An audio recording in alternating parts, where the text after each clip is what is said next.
Welcome to the Moon God Pod.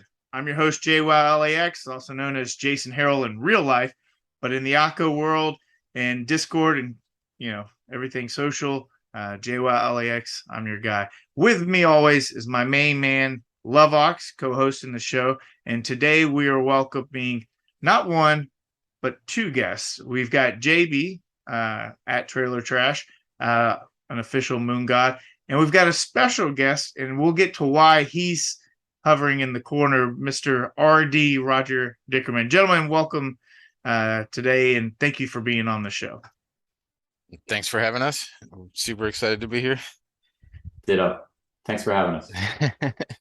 Now, as we know, this is a show dedicated to profiling the amazing members of Aku, most specifically the Moon Gods. But when it comes to creating content, we also want to kind of mix things up. And today's going to be a great episode. And you'll see exactly what I mean by mixing it up, including dropping some major news. We were talking about it off camera, and Lovox and I, our heads were just blown away about the news we heard. Now, it is kind of the holiday season of Halloween and Thanksgiving, so will it be a trick or a treat? I promise you it will be a treat. And, with the Thanksgiving coming up, you'll be thankful that you heard it here first. With that said, I want to welcome JB. And JB, thanks again for jumping on. You hit me up and were like, I've got some major news. And then I was like, well, okay, what are you kind of working on?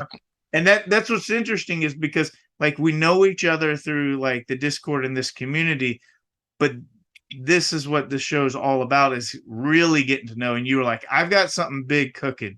We're going to get to what you're cooking. But first, I want to know, what was your Aku introduction? When did you first kind of jump in and say, this is a project that I want to invest in? What was your introduction to Aku? Well, I was actually working with the Parallel team, and I was doing a project with them with a gaming studio, and we were in the process of working on some items for the Parallel project, and I really loved working with Parallel. I don't think my team did, because they had a different agenda at the time. I mean, NFTs were new, they were unknown. I mean, this was early, like February of 2021. And some time went on, and I ended up kind of separating from the studio I was with, kind of leaning more on Parallel. And at one point, Kalos from Parallel was like, Aku is looking for some help. And I'm like, well, who's Aku? Can you introduce me? And he's like, no, you idiot. It's Aku's a character, and Micah is the one you got to talk to. And so, long story short, we got to talking a little bit. Within just a few minutes, I had all of these Aku files. I had the character, and my first project that we did together were the walkthrough with Aku for Times Square, that played during the Christie's auction. So made a real long video, a couple of different videos for the screens that were, playing in Times Square. And that was my first introduction to working with Micah. And I like instantly fell in love, and wrote him this long old email as soon as I finished that, like listing off the 1,000 different reasons why I had to be working with him and the team. And so, and a week and a half later, 10 days later, we really, had started and completed chapter 4, because Dirk was had some emergency or something, and I ended up having to fill in for him. And that all happened just so lightning fast, and one thing led to another, and 7 or so chapters later, we were hitting the ground running. And it's just been a match made in heaven for me. I love working with Micah. I absolutely love the team, and as much love as I have for everyone, I think I love the little character even more. And so, and I don't know how that's possible, to have so much heart go into something that doesn't necessarily say I love you back, right? Yeah. So that's kind of interesting, but that's how I've always been as an artist. Like when I work on stuff, like if it makes me feel something inside, if it stirs up an emotion, if it brings a little tear to my eye, I know it's something good. And the first time and every time I work with Aku, I get that feeling. I get the goosebumps on the arms and the desire to just make something awesome, and so this is the environment for me to be able to do that. And Micah has unlocked that freedom to be able to do that. And so, really blessed. And so that's how that all started. Yeah. With Aku and Micah. So. JB, thanks again for coming on. I'm so excited about this episode. I can barely contain it. I have to say that your creative prowess is just amazing. From somebody who's been on the creative team and has been responsible for creating those chapters, is there a chapter that resonates with you particularly than the others? Or is there one that stands out in your mind? They all do for different reasons. I think there's something about 7 that I don't know. It's like the plane, the connecting of people. That's why we do this, right? Is to bring people together and connect them in ways that you normally wouldn't be connected. And that chapter represents, that feeling in a minute and a half. But it also was a really big one for us because it also, made it something that we could see other people other than our community. And there's bigger players involved, like when Jay-Z and then the Plains people saw it. Like that happened the Saturday night before release. We were going to release it on Sunday, and so we sent it out. I think Vandal or somebody had a look at it and ended up getting it in front of the Plains team, and literally within 12 hours, the entire piece had been rebranded with the Plains stuff into it as well. And so it shows me that chapter, like the possibilities of what can happen when you do something awesome, right?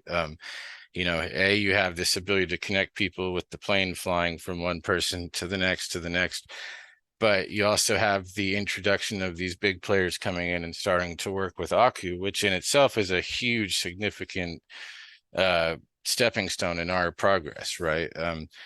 And so chapter 7 stands out for me, but they all stand out for a ton of different reasons. I mean, going through 8 with the, looking at the office, looking at the bedroom. I mean, Aku's not even in 8, right? Like, but you get a lot of the story, you get a lot of the feeling of who he is and that type of thing. But so they all have their own thing that stands out. Like even 9, for example, when he's taking off and you look at the ground, that's actually Edwards Air Force Base down below. And if you look at the Top Gun movie, where in the opening where Tom Cruise is taking off and trying to hit Mach 10, that's the same runway. There's like all these really neat little things like that. But if I had to pick one, chapter 7 definitely takes the cake. So if I had to read the tea leaves, you're telling us Tom Cruise is a moon god. That's how I perfect. Excellent.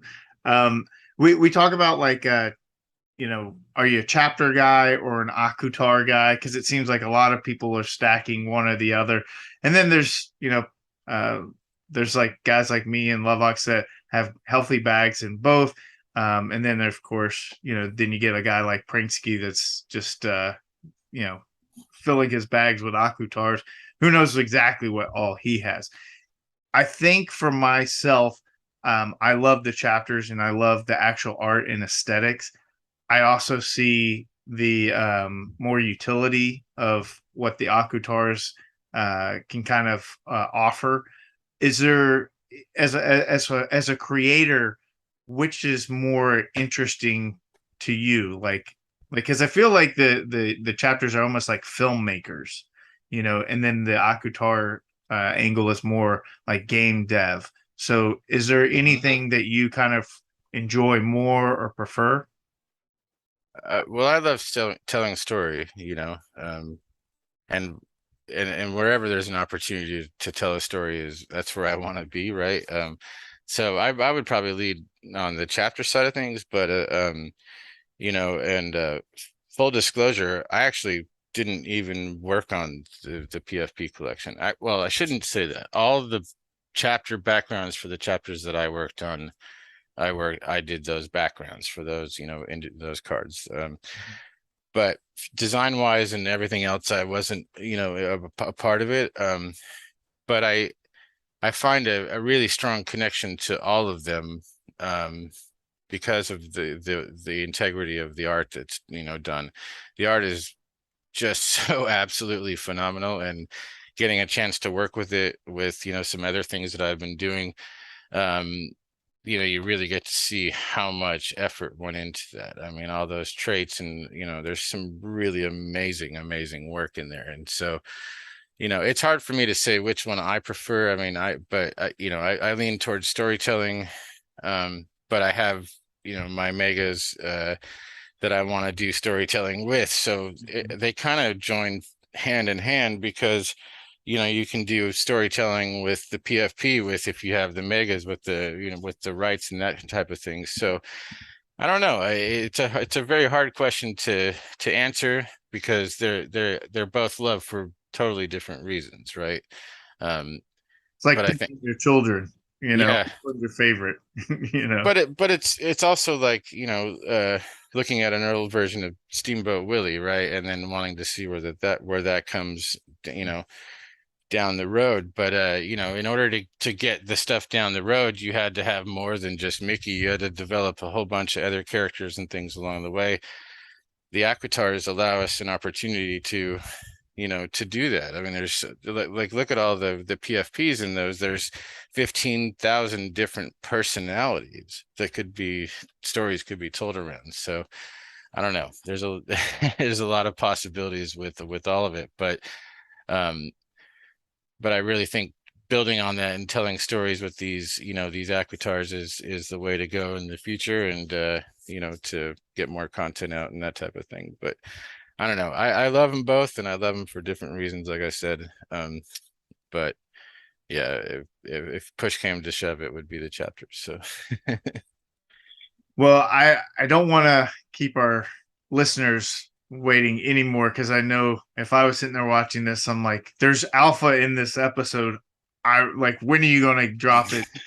I want to make sure that we give most of the time, because that, you know, this is a vehicle, and without the guests, and, you know, you guys are the ones that provide the content. So I definitely wanted to make sure we touched on your story. But you hit me up and you said, you know, I've got some big news, hint, hint. You might want to have me on. And I was, you know, again, back to the, like, getting to know people. I'm kind of like, who is this guy? Like, what's your definition of big news? You know, like, I've had some people be like, oh man, you gotta, you know, can you jump on this Twitter space? I'm dropping alpha, and it's not. there's a sale at Kmart. Yeah. Blue light special, you know, if you buy 5 jars of mayonnaise, you get the 6 free. What alpha? With that said, I want to turn it over to you and do your lead into what this big news is, and then Roger, you know, you've been waiting patiently. Take the baton and run with it. You want to drop what it is, Roger? Or you want me to take it? Like, JB, you start. okay, I'll start and hand it off to you. I think this is right up your alley, so I'll be quick. Basically, it's Aku Cribs time, and Aku Cribs is what we're calling. I mean, we're calling it Aku Cribs, but it's basically Aku's hub to the metaverse. You know, you're going to be able to go into the crib, spawn as your Akutar through a token gated wallet setup inside Unreal Engine. So you're fully playable 1 through 15,000. I'd say out of those 15,000, only one of them is not playable currently. So forgive me, 14,999 are playable. And that means if you have 10 in your wallet, you'll be able to go through a loading screen, select which one you want to play, and then start joining into your world. It also serves as a gallery for the art that's in your NFT wallet. So there'll be pictures hanging on the wall that you can take your connected wallet, open up the images, select the image, apply it to the picture that you want it to go to. There's also a full cinema mode in there, so you can watch all the chapters 1 through 10 from start to finish if you'd like, in your own crib. Moreover than that, it's fully moddable, meaning you can move things around, you can move the trees around, the pictures around, resize them, scale them, however you want to do it. It's fully open to you to make it your own. And it's fully savable. So the next time you come in, everything will be exactly like you left it. The character you're playing, where you left the last tree, that type of thing. So fully customizable, fully integrated Akutars into your own personal Aku crib. Phase 1 is going to be single player, which means you'll be able to run around, make your crib and that type of thing. And, our hope is that if it's, popular enough, that we'll go ahead and make phase 2, which would be multiplayer, where you could go ahead and bring people in and that type of thing, through a hosting type of setup or something like that. But this first little run into it that we're going to do here soon will be to a very small alpha group. And it's very important that we talk about that it's alpha. I mean, we're storytellers at heart, and and we're making this game essentially because that's what it is. And so we want to do things right, take our time, build it right. That's why we're not coming on saying it's totally finished, but we want to bring it out to the community and work with the, along the way to bring it to the point that it needs to be at, for where we're ready for a phase 2, that type of thing. But it's really kick-ass now. It's a lot of fun.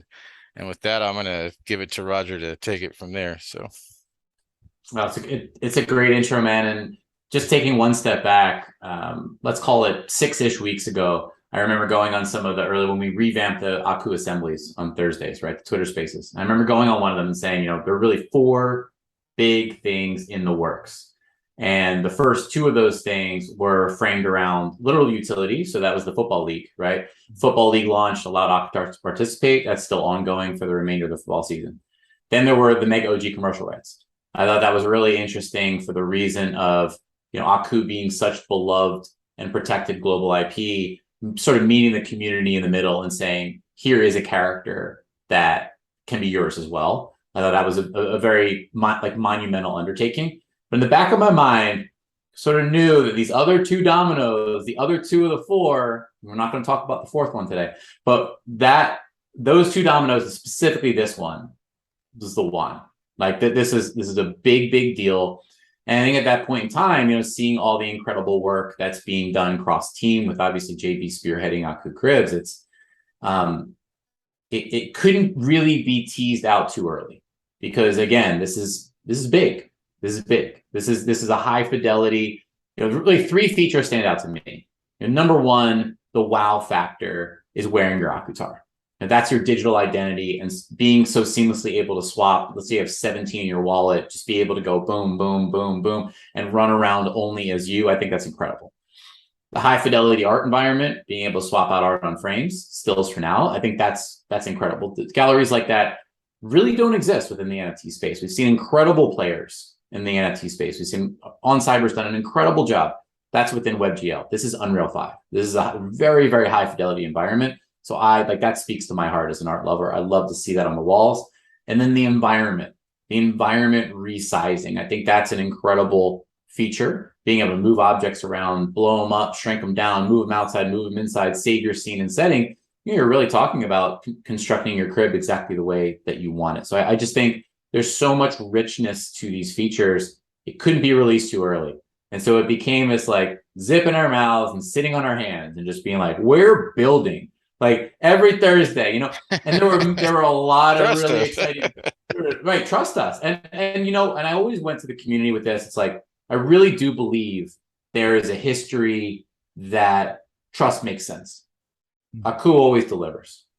You go from the Time collab to the Mega OG stuff. Like you can look across even like a quieter time, and there's still stuff happening all the time. There's still Aku out there and charity contributions, the Pencils of Promise. Like stuff's always happening. But this is the big whammy. And we identified, okay, what's the right time to start talking about this? Because again, we didn't want to get that wrong and talk too early before we were sure we could deliver something. The right time in our minds was this early alpha group, which is going to be a group of, again, approximately 50 people. You know, we're going to go to the core community and expand outward from there. To JB's words, like, let's do this thing right. But this is the moment where the community shares in the experience, where everyone gets to peer into that window. You know, and for those left out in the early alpha group, don't worry, like we'll get there.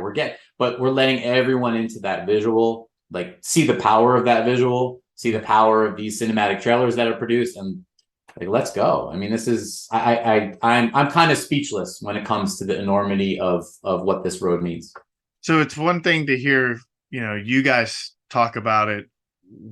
JwowLax and I were able to watch a glimpse of it before this recording, for the one reason is to really feel the wow factor.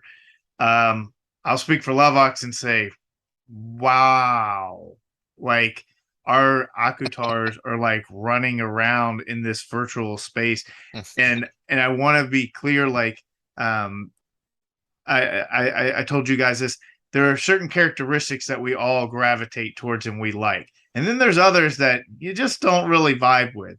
And when you're looking at the PFP, like on OpenSea and stuff, you can be like, that's not. We went through pretty much like every major identifying trait, and even the ones that I wasn't like stoked on, they looked amazing. And then again, just to see your character running, I do want to mention something is about, you mentioned about identify with your Akutar, and JwowLax and I have actually kind of discussed this, and how that sometimes it feels like it's a little difficult to identify with the Akutar as opposed to a different PFP that might have character traits. But for the first time, like I really like seeing the way they were presented in this. Like I felt like now I can actually identify much more with this. To riff off what what Jason is saying, I never knew. Well, first of all, this is simply incredible. I mean, wow. I mean, from the box trait to the mega helmet, the execution is something I've never seen before. But to Jason's point, I never in a million years thought that going from, I guess, 2D flat picture to 3D, where I'm like, this is my guy, this is me, this is absolutely me. I'm excited about it, and I can't wait for the world to kind of see what's going on here. JB, a quick question for you. How long has this been in development? What's gone into this? Can you give our audience just an idea of the size and the magnitude of all the resources you guys have put into this? Well, I mean, a huge undertaking, right? I mean, we're talking, 15,000 PFPs turned into fully rigged, fully animated, fully playable characters. That alone is enough to give coronaries to some people. But to me, with the talent that we have on our team, John Seguro, he was one of the original developers that worked on the PFP project. He wrote all the scripts that allowed for the different PFPs to be rendered and all that type of stuff. Really, really smart guy. Wouldn't be able to do this without the talent of people like John, people like Dirk, people like Spiros and Roger, myself. And, we've just, we've started small. We originally weren't intending to do this internally. We were intending to do this, with an external team. And I think the more that we just went down the road of looking at what we were working with, we started thinking that it was viable to do it internally. And so, I think there was some screenshots like in July or something like that. We had gotten started around that period, right around the GM breakfast bacon video, because that was the first time we had really got in and started messing with the traits and seeing what they could do as an animated items, right? But the genius is that these were all built originally in 3D. You know, it's not like you had a Bored Ape where you drew it, animated it, and then you have to go back in and rebuild everything in 3D. All those assets were already done. They were already T-posed. They were already ready for us to take and make something cool out of them, you know. So but it took a lot of time. I mean, it's because of the way we got into it, because of the original intention of not doing it internally. It took us some time to get to the, you know, to this point, because we just weren't sure exactly of the right path forward. And then around the big middle of August or so, it just became apparent that what we had was really strong. And then we started putting a lot more resources behind it to get it to over the finish line. And that's why we're at where we're at today.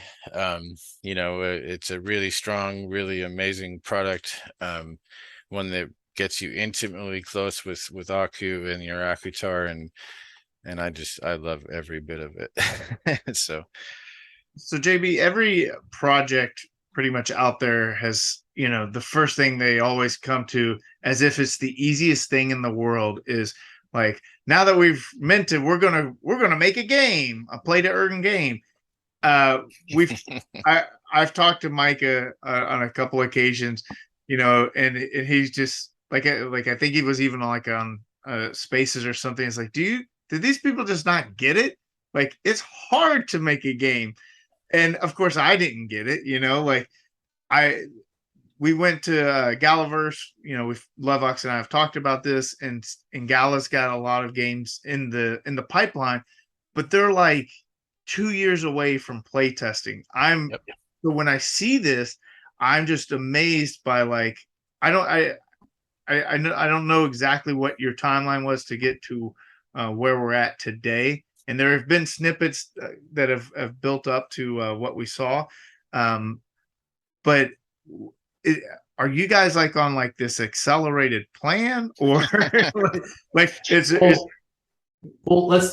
if I could take a step back to the creation of Akutars, because at the creation of Akutars, like, I was talking to Mike on a regular basis. I wasn't officially the head of Web3 at Aku, but one I think of the key decisions that he made and that the team made at that time was to build them in Unreal, right? And JB spoke to this a bit, but like, when that decision was made, when I was writing my threads from the outside of the brand, that I keyed in on that, and yet at the same time, I knew that wasn't, it didn't click. Like, I knew that wasn't hitting on the other side for most people reading those threads. I knew that point.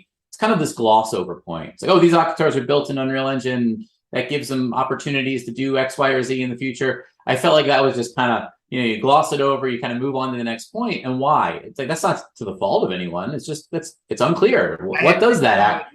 No idea what that meant. Right. And what does that actually mean? Right. And at that point in time, you know, you look at an Akutar and you look at, and there are incredible projects out there and other that maybe not so much. And you look at them all, and in 2D form on OpenSea, there's different art, but there are a lot of similarities. Now you get to the stage where it clicks. And this is that moment. This is that decision, you know, has this waterfall effect where now we arrive at this point where it no longer looks anything like its 2D PFP counterpart on OpenSea. And you're stepping into this immersive world. And so, just like speaking to the effort that's gone in, I personally am amazed by the Aku creative engine and all of the people who sit within it on a daily basis. Like, just as a starter, it's a good cup of coffee in the morning. It's just being surrounded by these kinds of people. Mike at the top, and then all the way through. It's just fun, and that's the power to it. And speaking to the game point, like, it's going to take time. You know, what is a game really, right? We could define that a couple different ways. What are you able to do? What are there other levels? Where is this thing going? A lot of these questions within this have yet to be answered, right? But we've arrived at a very, very exciting step one with, I think, game-changing features within it. You know, the goal is now, it's like, due diligence. There's a hell of a lot of work you'll have to be done. There are more hills and mountains to climb. Just got to keep checking those boxes, inviting, you know, ideally, knock on wood, inviting more people in. The community has the window in now, and you know, let's see where this thing goes. But it's a very, very significant step. Yeah, I mean it is accelerated. You know, Roger knows I'm not one to sit and just do an 8-hour day. I mean, I oftentimes work around the clock on this stuff.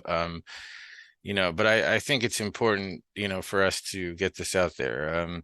You know, we always took big swings and always trying to lead, you know, and you know, first NFT in space, you know, like this kind of like innovation. I mean, from a game dev point of view, it's not really necessarily innovation because it's a game, right? But for an NFT project that reads directly from a blockchain and spawns your character based upon the blockchain, that's significant. And that's a big first step. And I'm not sure how many people are doing that to the point of getting 15,000 specific different characters to launch within one game. I mean, it's a huge, monumental effort. But to answer your question about the accelerated schedule, this took about 3.5 months, and about 5 people, not even for the entire 5 months, or for entire three months or so. And add in, we did a mega chapter in there as well. So yeah, about 3.5 months to get to this point. It was important for us to do it quickly, like we said, to get it to you know, to market, to lead and innovate, but it was also important to do it in a small chunk so that we can iterate where the community wants us to take this next. You know, you mentioned the 2-year dev cycle. The 2-year dev cycle can be a killer. Say you start something that you think is awesome, and then 2 years later that idea is already passed, right? So we don't want to do that. We want to keep leading, keep innovating, and provide something that as a community and as a studio, we can all build together going forward. And the community's reaction, quite honestly, is going to dictate where this goes next. So, so accelerated small sprints is how we're approaching this. So, what do you think, Roger, in terms of like retention of community? Like we definitely have a strong community. I think that it's quite niche, but in the NFT landscape as a whole, everything is down, right? So how do you combat like community retention, but also realistic timelines? Because the NFT space, the space-time continuum of this world is really unrealistic. When you look at like other major $1 million, companies, they get, we just have to worry about a Q1 report or a Q2 report, but a week can go by and the sky is falling in the NFT world, even as committed as like a community might be. So how are you combating this unrealistic request for like information all the time while still trying to kind of appease the community? It's an incredible tightrope. It's sometimes it's frustrating to walk. Sometimes it feels treacherous to walk. But I think at the end of the day, the overriding emotion is like, would rather be nowhere else, right? Would rather be nowhere else. Because I think the people who are asking those questions within the Aku community, I think it's the most incredible community out there. Like everyone's well-intentioned. Even the people who are battering down that door and knocking on it and yelling through it. There's, I think JB said this earlier, on or off recording, and was fascinated by Aku, by that character, by the core of this and what that means. And you stack on, Micah the creator, you get like there's so many things that are going for Aku that it's worth it's worth walking that tightrope in a positive manner with the community rather than trying to stave everyone away and say, hey, we'll see you next month. That's why we relaunched the Aku assemblies on Thursdays.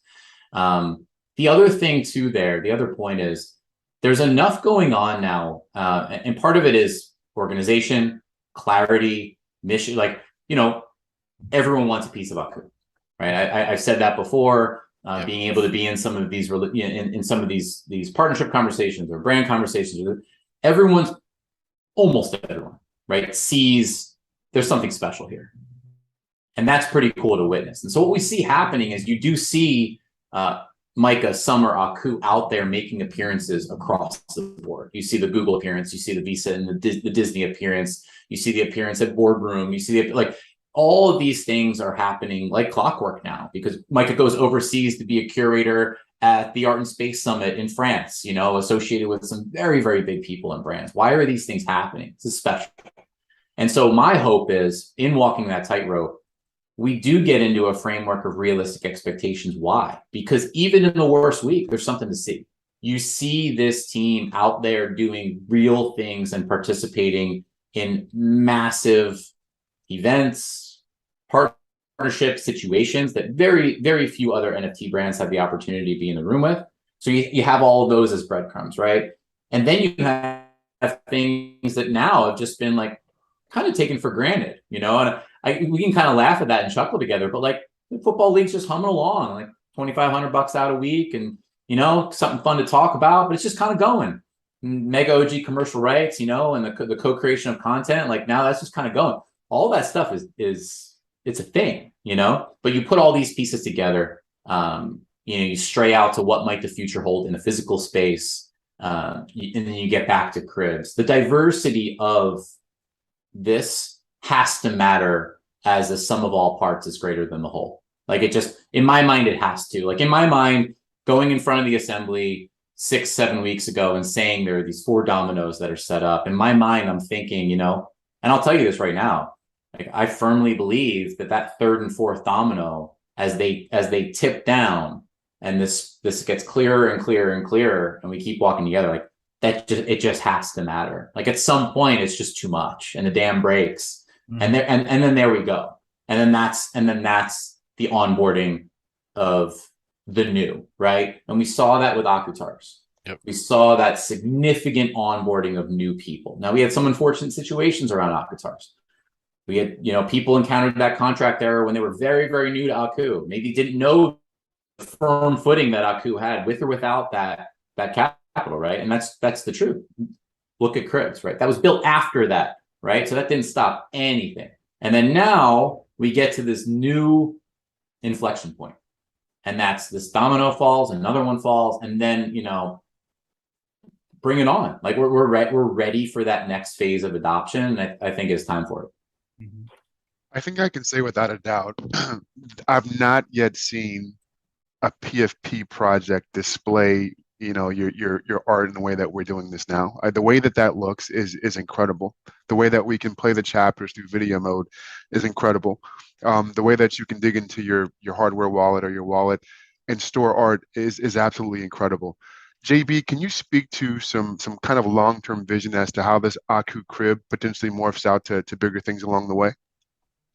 Oh God, I mean, the possibilities are endless. One of the original things back when Micah and I first started working together, he was talking about was, doing a situation where we could have real live classrooms for kids in Africa or in, the furthest reaches of the world, and they could all connect in and be brought into this one place.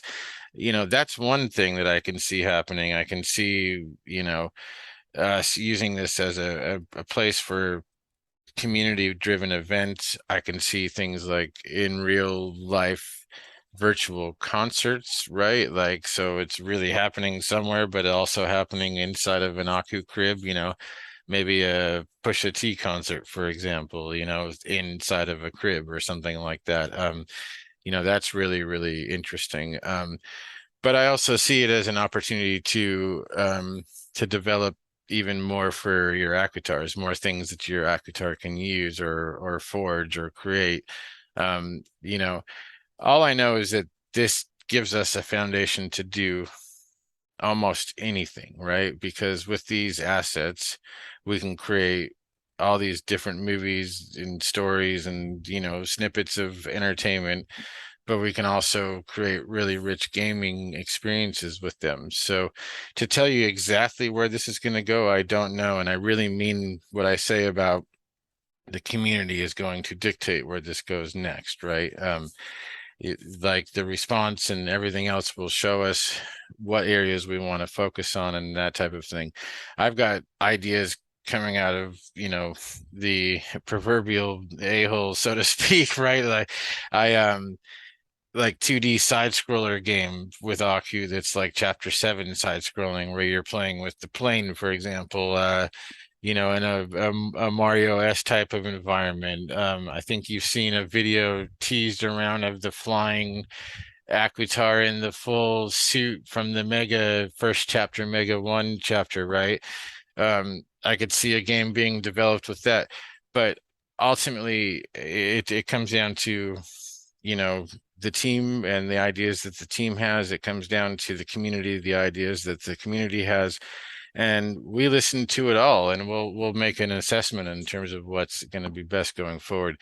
But I know this, that the having this foundation is gives us a huge leg up to do any next step, right? Like the chunks that we've taken off the table, which is the playable character with the playable Aquitar stuff. You know, those are things that when you're doing a traditional game take a lot of time to develop and have a nice character that you can run around with. So we've got that out of the way now. We can go and take these and do a lot of quick iteration, a lot of really cool ideas, and see which one sticks the best, you know. But I think I have a good idea of where I want it to go, but I really think it falls to the community and to, you know, the response in terms of what people love and like and what they want to see more of, you know. So time will tell on that one. If I could offer 3 words that I think are really, really powerful: trust the team. And I'm talking about the creative team. Not even throw myself out of this. I'm talking about the creative team specifically. Trust the team, and here's why.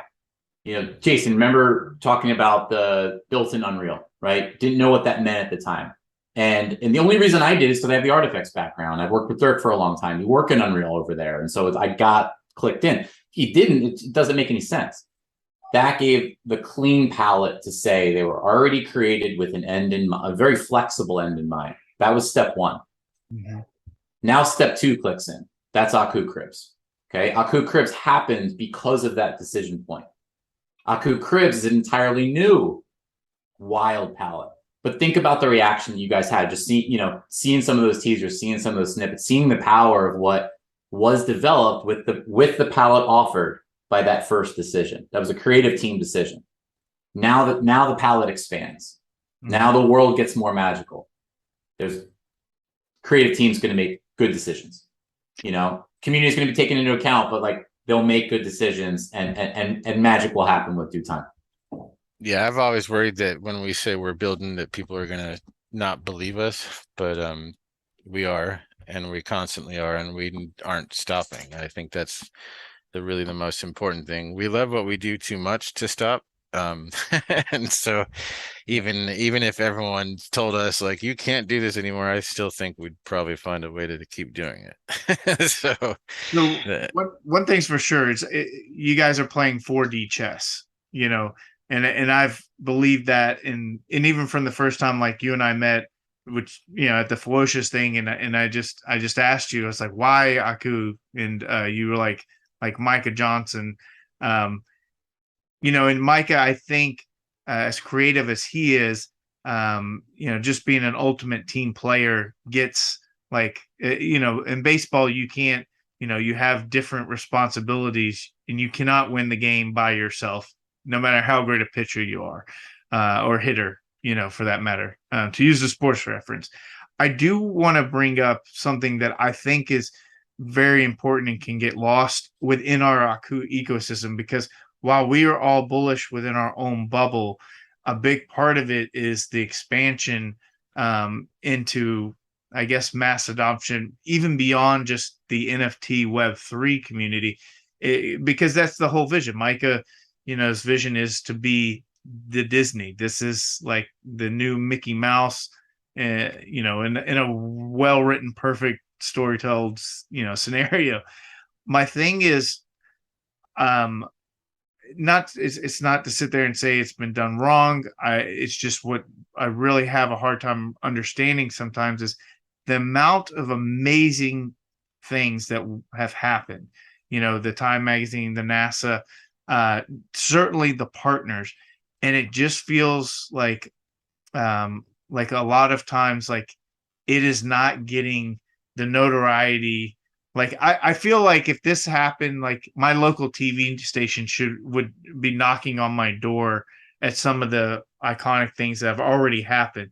And for this, in my mind, I'm like, you still have to get it in front of the faces, because when people actually see like what we were able to see today, I think there's like, to me, it should be no question. Like, I don't care what holding you have. There is no other PFP project that is running around its own house and looks the way that this does. But it also needs to be put out, and everybody kind of has to see it. And I don't know what that exact method is, you know. But it just kind of hurts me sometimes when some of the things that have happened and they're just not as viral as I think that they should be, and especially with the message that Aku is, you know, that's a huge message, just beyond the creative and stuff, especially in this climate of the world we live in. So just I kind of threw a lot at you, RD. So it's the hard answer, but I think the right answer is it's just going to take time. And one of my favorite quotes is slowly and then all at once. And it's very hard, and I would say impossible, to truly predict the all at once. You can try to arrange it, you know, you can try to arrange a ton of dominoes to tip at a certain moment at a certain time and engineer the all at once. Sometimes that goes awry. I think a far better strategy, when you have the ability to, is to yourself stay patient. When the time is right, you do certain things. Like, for example, the visibility around the cribs, had to make a decision there. We all made the decision that when do we let the world peer in the windows, and when does the alpha group really, right? These are decisions that have to all be made. And I think it's probably not the right time and place to speak for the overall situation, but just know that across the board, you know, when you talk about the mainstream, when you talk about these partnerships, when you talk about these builds that are going on behind closed doors, like, there's a lot of stuff that's happening, a lot of conversations that are happening. And in due time, when the moment is right, those dominoes tip, and at some point that slowly becomes all at once. That's my personal firm belief. That's how I like to frame it. Now, do I think these third and fourth dominoes of 2022 will matter? I do. Okay. In what way? We're going to have to let these things play out. We're going to have to let the community step into those doors and peer through those windows and get involved in the dialogues, and let's light up those Aku assemblies, and you know, and let's shake some cages out there, and let's see what happens, and let's see how 2022 concludes. We have some fun, you know, like I'll be over at Metaverse Miami doing some talking on Aku, setting the stage for some stuff happening at Basel. Like there's some other, you know, events where we can take some things too. So let's see how this year closes out. Yeah, Jason, you're an LA guy, you know, like I lived in Los Feliz for a really, really long time, and you know, right up by the Trader Joe's in Los Feliz is the original Walt Disney Studios, yep. Right? And it's just a house, right? I mean, and so if you're ever looking for inspiration or you know, that kind of thing, that's a good one to look at. But why that's important is that, you know, it took them 40 years before they had their first real big studio, right? Like, I mean, they were building to that, and every little thing built on top of the next thing, but it took them time to get to that point. And, you know, yeah, and think of how much noise that they had to go through in order to get to that point, right? Like, you know, it's a similar situation that we're in, and like Roger said, it will take time. But we're all confident that everyone will, you know, see it for what it is, and it doesn't matter if it takes, you know, 2 weeks or if it takes 30 years. We're going to be here for it. So I think that's the message, right? So we're not going to ever give up on Aku. You obviously don't know my lifestyle. 40 years, I don't know. No. So let me temper that a little bit, because I think that I like the point about Walt Disney starting, you know, humble beginnings and stacking one thing on top of the other. But let me temper that a little bit. There are multiple slowly and then all at onces. You know, I think if Aku becomes as big as we all believe that Aku can be, that's a number of different levels. So there's a level within the current Web3 context. Like Aku still has plenty of room to run and plenty of community to bring on. And so there's a version of slowly then all at once that exists just within the current Web3 landscape.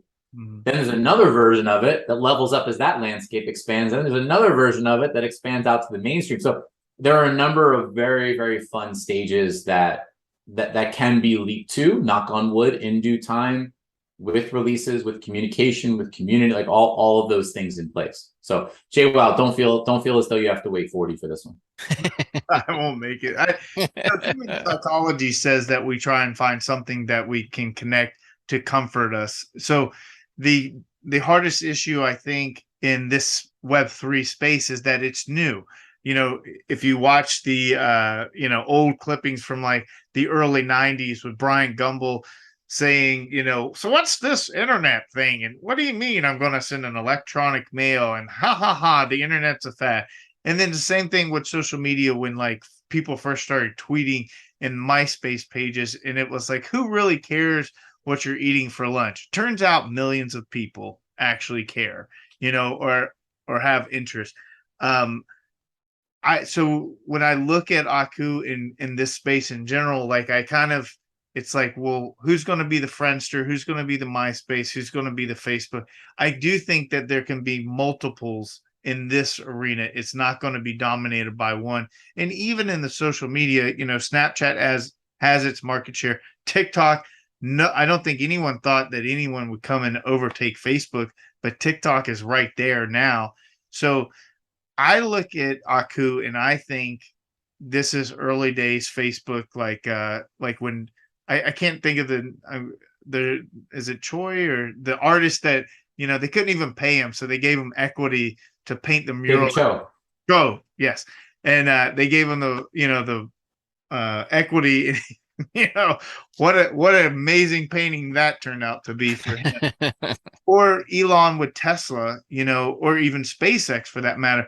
Two ideas that like just seem like the dumbest thing ever, and you get the right guy pushing it and it becomes what it is.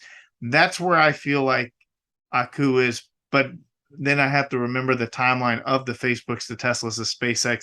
The NFT thing makes us like 8-year-old kids on Christmas Eve, and we want to open our presents. So that balance is very difficult.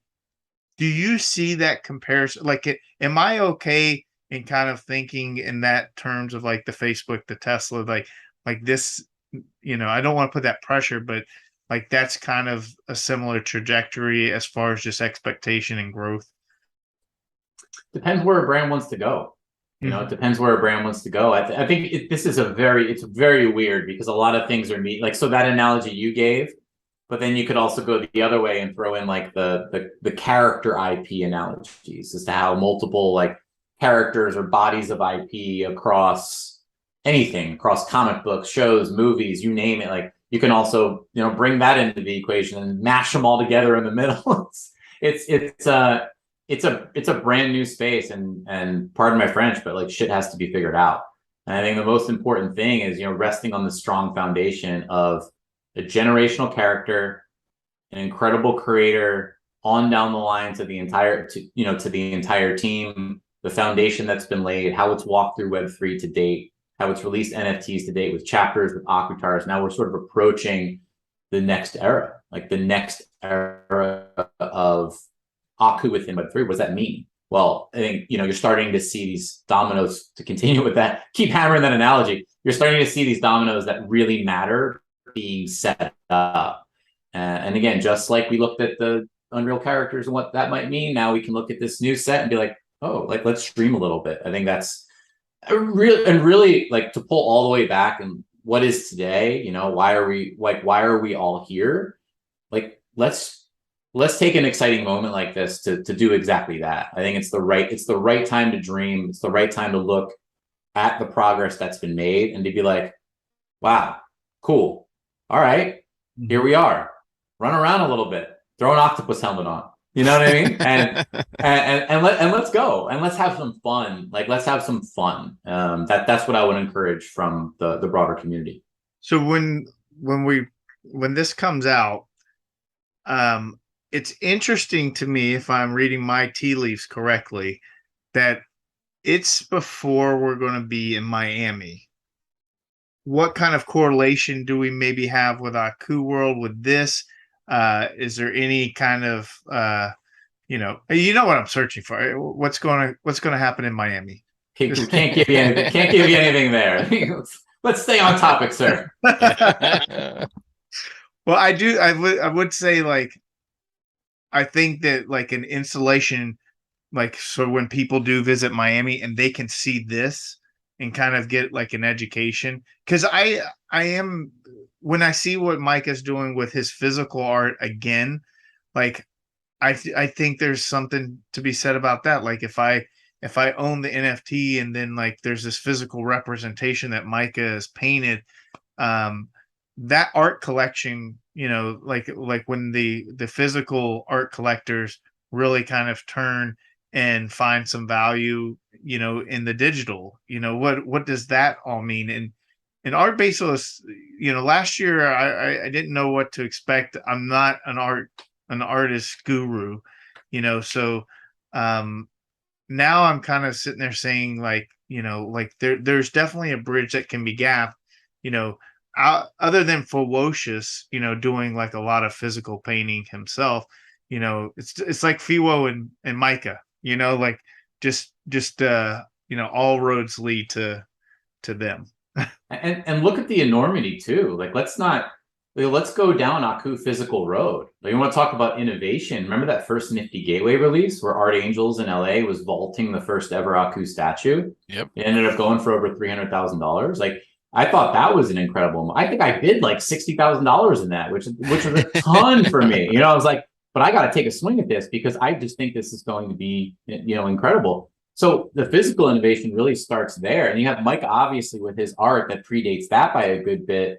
Now started being teased maybe in tie-in in certain ways, and then in between you have this gigantic 11+ foot Aku statue with this incredible AR component built in that becomes the centerpiece of NFTC at NFT NYC and has a million pictures taken in front of it. Now, has sat in Philadelphia, and where will that go? So I think there's a lot of very significant physical elements that have dropped, which again, it just kind of gets the imagination going as to where this all could go.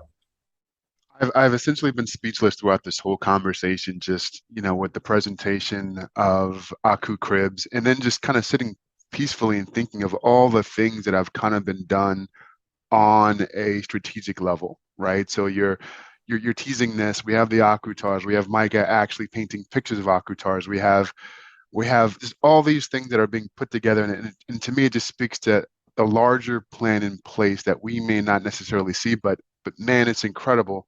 And I'm just so excited going forward. Just everything that we've done, everything that we have to look forward to.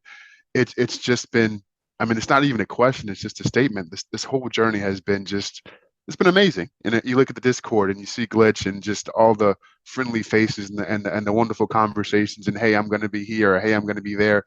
And then again, I tie it back to the Aku Cribs. It just, everything just seems to be going in such a great direction, and I'm just happy to be a part of the community. Loveox, you're not getting away with it that easily. That's great. And I echo his sentiments. But RD, you mentioned something about the physical statue. You do know that somebody on this panel today has one of those statues. The original, but out of 10? Yes. Yeah. It's going to be a pain point. You're coming for me. I feel it. You're coming for my soul today. There's more pain to. I had one under my jacket at the Chapter 10 premiere in Hollywood. They were on the table, and I was like, "See ya, Micah," and I'm walking out with one under my jacket. Well, these are the Loveox. You're being very quiet over there. That were bid on, that were included in that vault drop, not the little ones, the big ones, please. I don't know what you're talking about there, sir. If you know somebody who has one, I'd love to take a look at it, take a picture with it. That sounds phenomenal.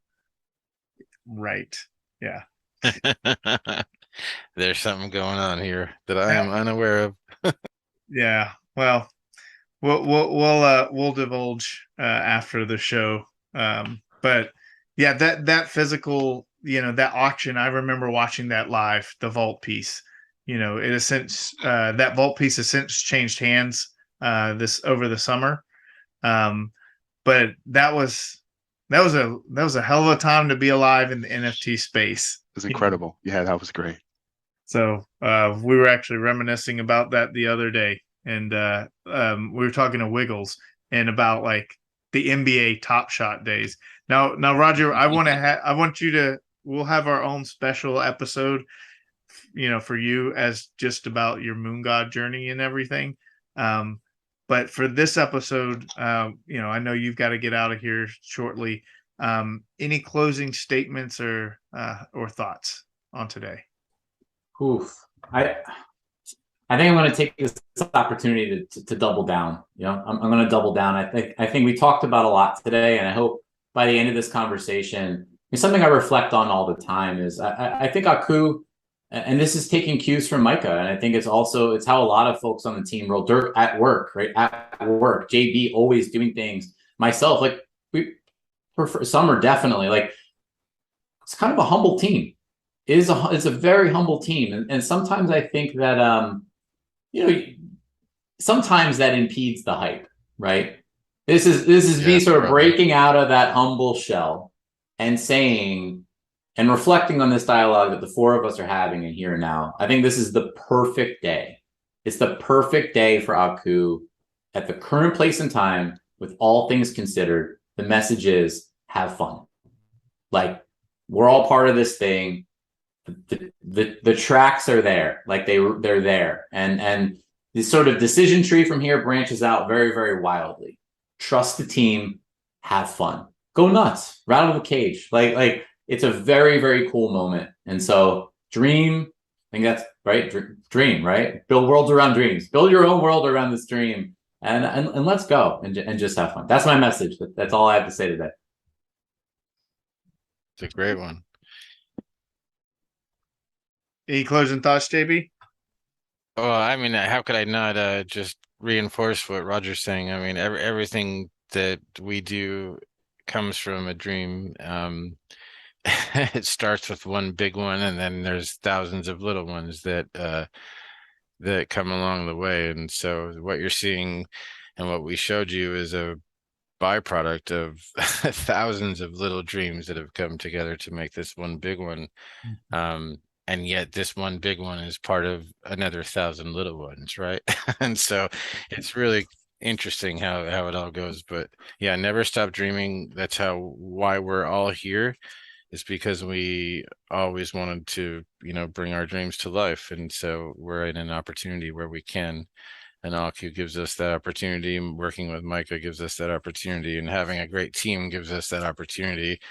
And the great community makes it even all more possible to dream big, because without you out there listening and watching, we don't get to do any of this. We don't get to dream at all, right? So, And I think the perfect tie in there to what JB's saying, and without you guys, like I've been very bullish onto the Moon God Pod. Like, yeah, dude. I ride with you guys, and I think you and I'd highlight our Munu too,